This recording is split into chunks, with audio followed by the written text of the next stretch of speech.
যে জাতীয় সংসদ ইলেকশন হবে সেই ইলেকশন কি তত্ত্বাবধায়ক সরকারের অধীনে হবে, এটা কি আপনি নিশ্চিত করে বলতে পারছেন কিনা? ইনশাআল্লাহ, ইনশাআল্লাহ, ইনশাআল্লাহ, এটা আমাদের রাজনৈতিক অঙ্গীকার। আপনারা জানেন তত্ত্বাবধায়ক সরকার এটা বিএনপির আন্দোলনের ফসল।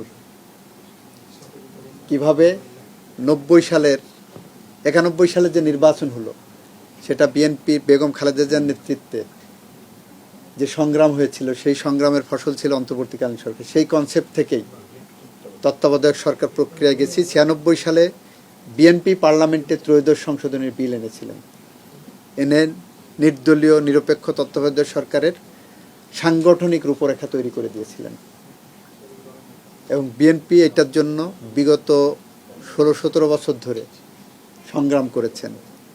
বেগম খালেদা জিয়ার নেতৃত্বে দেশ বাঁচাও মানুষ বাঁচাও যে স্লোগান দিয়ে আমরা নিরন্তর সংগ্রামের পথে হেঁটেছিলাম, সেই পথে হাঁটার মুখ্য লক্ষ্য ছিল যে আমার ভোট আমি দেব, যাকে খুশি তাকে দেব, এবং সেই প্রক্রিয়ায় ফেরার জন্য তত্ত্বাবধায়ক সরকারের বিকল্প কোনো পথ ছিল না। আমরা সেই জায়গাটা রাজনৈতিকভাবে অঙ্গীকারবদ্ধ। সেই সময় তো আইনটা পাশ হয়েছিল তত্ত্বাবধায়ক সরকার হিসাবে, এখন এটা কি তত্ত্বাবধায়ক সরকার থাকবে না অন্তর্বর্তী সরকার? রায় যেভাবে আছে আমরা সেটাকে বিবেচনায় নিয়ে যেটা করলে ভালো হয় সেটাই করব এবং এটা পাবলিক কনসালটেশনও দেব।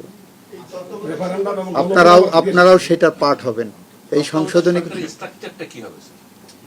আমরা রায়টা বিবেচনা করে আসুক সামনে, রায়টা দেখি, রায়ের আলোকে রায়ের সাথে যাতে সাংঘর্ষিক না হয় সেইটা বিবেচনা করে যে পাবলিক কনসালটেশনে দেব।